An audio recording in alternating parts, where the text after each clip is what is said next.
Assalamualaikum warahmatullahi wabarakatuh. Perkenalkan nama saya Ansori, nomor induk mahasiswa 04874282. Berikut saya akan mengerjakan tugas 2 dari tugas pengantar sains data. Dalam tugas kedua ini diperintahkan untuk membuat visualisasi data bivariat menggunakan scatter plot. 2. Menuliskan model persamaan regresi linear dan estimasinya. 3. Membuat rumusan masalah asosiatif berdasarkan visual data yang ada. Serta 4. Memberikan ulasan tentang model dan hasil yang akan dicapai. Ini data sudah saya download. Saya akan mengerjakannya menggunakan RStudio. Berikut pengerjaannya. Ini kita install dulu. Sekarang jalan dulu. Kita tunggu sebentar. Sudah selesai, baru kita ambil datanya yang sudah kita download. Nah, ini sudah ada datanya. Nah, ini. Sedangkan data yang kita akan ambil adalah GLU dan Y. GLU dan Y saja. Kita bersihkan dulu. Kita ambil datanya ini. Nah, ini data GLU dan Y, kadar gula dan perkembangan penyakit. Nah, ada di sebelah sini kalau kita lihat. Lalu kita untuk mengambil statistik deskripsinya, kita gunakan sumari GLU dan sumari Y hasilnya. Nah, ini seperti ini. Nah, ini adalah kadar gulanya, minimal, first quarter-nya, medianya, min quarter, dan maksimalnya di sini. Sumari untuk perkembangan penyakit minimal di 25, first quarter-nya ada di 96, tengahnya 141, min rata-ratanya 160, sepertiga quarter-nya, 3/4-nya ada di 221 dan maksimalnya aja di 336. Lalu kita akan membuat scatter plot antara variabel GLU dan Y. Ini adalah rumusnya, adalah hubungan antara kadar gula dan perkembangan Y. Nanti X-nya adalah di kadar gula darah, sedang Y-nya adalah perkembangan penyakit. Ini titik-titiknya adalah nanti di warna hitam. Kita buka, ini seperti ini hasil scatter plotnya, seperti ini. Di perkembangan hubungan antara kadar gula dan perkembangan penyakit, seperti ini. Lanjut, untuk membuat model linear sederhananya, ya Y terhadap berdasarkan GLU. Kita lihat. Nah, ini ada model datanya seperti ini. Kalau kita lihat, nah ini model datanya. Di model listnya ada 12. Kita klik, nah seperti ini. Model, enter.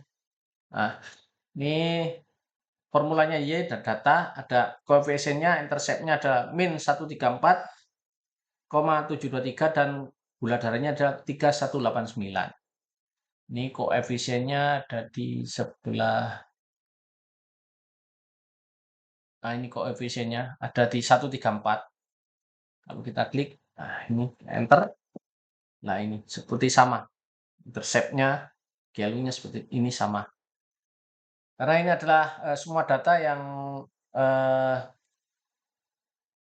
data dari modelnya tadi. Ringkasan berikutnya akan kita tampilkan ringkasan hasil analisis regresinya seperti ini. Jadi di sini ada, setelah kita panggil model linearnya, LM linear ini. Nah, ini angka-angkanya udah keluar semua. Minimal min 137 ada di sebelah sini. Ini di sini ini. Di bawah sini. Nah, ada adjust R square-nya. Lanjut kita menampilkan persamaan regresinya, koefisiennya. Ini tadi untuk mencari rumusnya. Lalu kita tambahkan garis plot merahnya. Ini saya tandaikan upline model. modelnya ini, model yang ini. Nah, ini modelnya. Lalu color-nya merah, tebalnya ada 2. Nah, seperti ini. Dilurus menurun. Jadi kalau ini penyakit gula darahnya semakin tinggi, nah ini penyakitnya juga perkembangan penyakitnya juga meningkat. Nanti kita bahas selanjutnya. Ini adalah residual plot. Seperti ini sudah ada di tengah seperti ini, lalu kita buka lagi garisnya seperti ini. Kita kembali ke plotnya. Seperti ini. Kita tambahkan garisnya tadi. Garis miring tadi. Seperti ini. Jadi nomor 1 akan kita bacakan visualisasi data bivariat menggunakan scatter plot, yaitu keterangannya adalah ini adalah scatter plot, grafik scatter plot hubungan antara kadar gula dan perkembangan penyakit dalam setahun. Di di eh, di internet di bagian huruf kita huruf dengan Y, sedangkan kadar gula X ini kita GLU. X ini kadar gula darah, yang mendatar ini gula darah, yang Y ini perkembangan dalam setahun, perkembangan penyakit dalam setahun. Garis merah adalah garis regresi linier.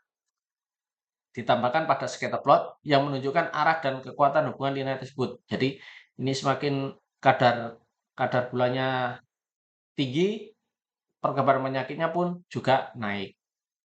Plot atau titik hitam memperlihatkan titik-titik yang merepresentasikan data pasien dengan tren positif yang menunjukkan bahwa peningkatan kadar gula cenderung diikuti dengan peningkatan perkembangan penyakit. Jadi kadar gula naik juga penyakit akan menimbulkan penyakit yang lain. Lalu nomor 2, pertanyaannya adalah tuliskan persamaan regresi linear dan estimasinya. Berdasarkan scatter plot hubungan antara kadar gula darah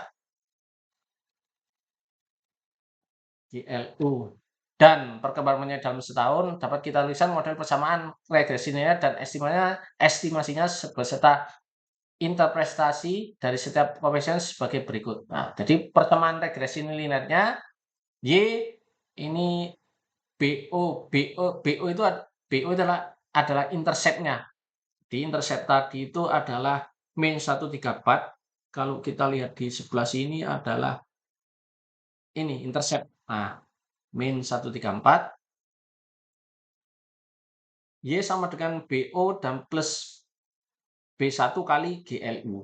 Jadi kita beri keterangan untuk variabel Y itu adalah variabel dependent atau respon yang kita coba prediksi, yaitu perkembangan penyakitnya. GLU adalah variabel independen atau prediktor kadar gula darah.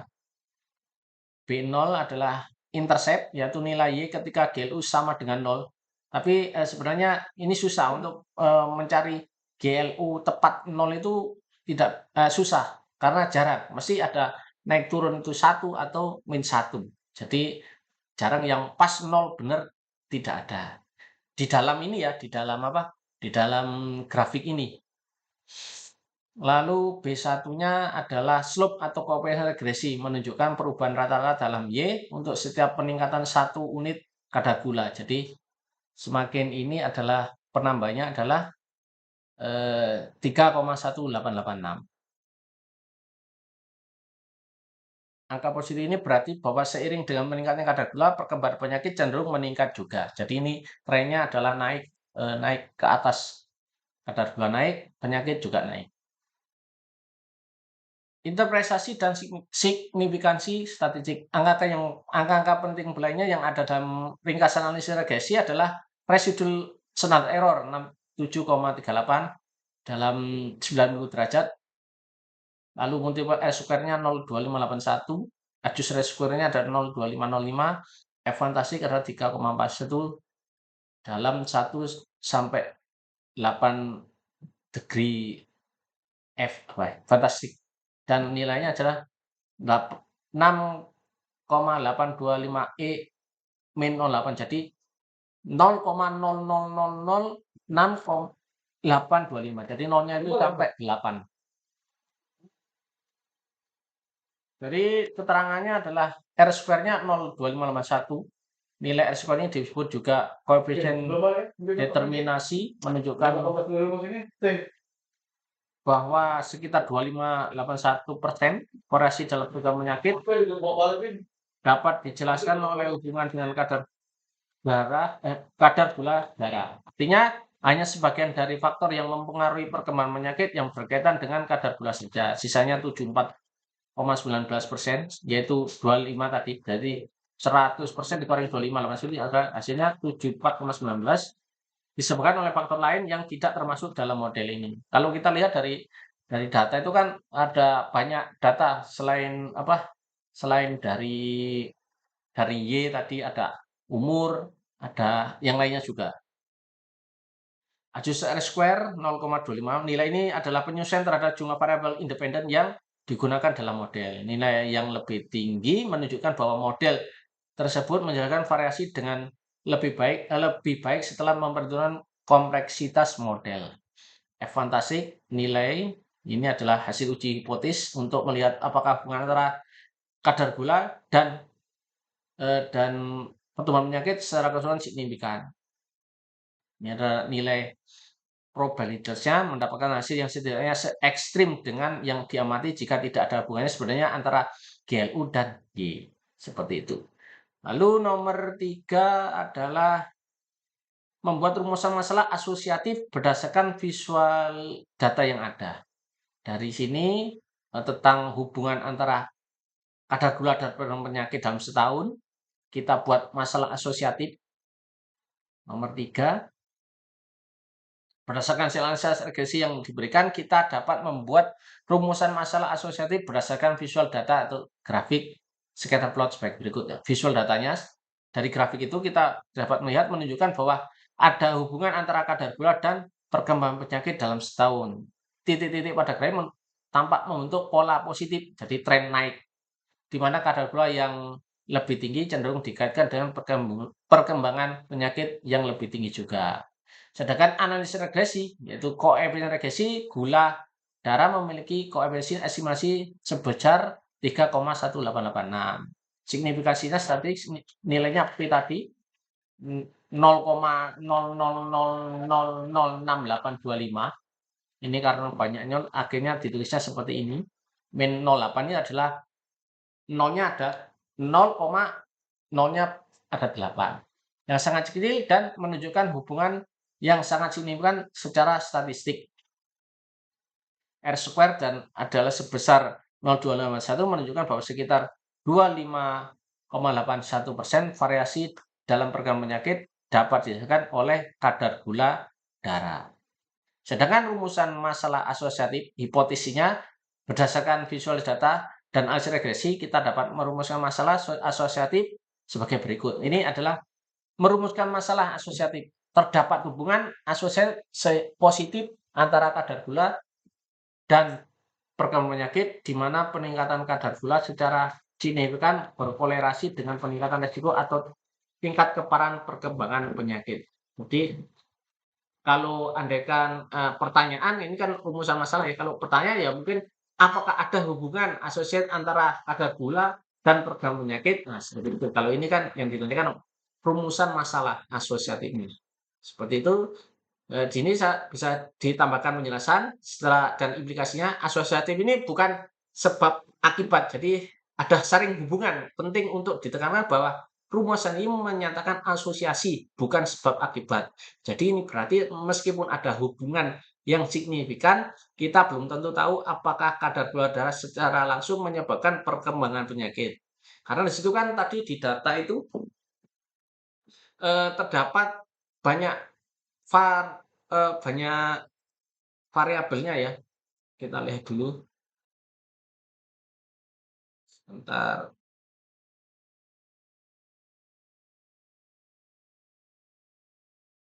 Di sini ini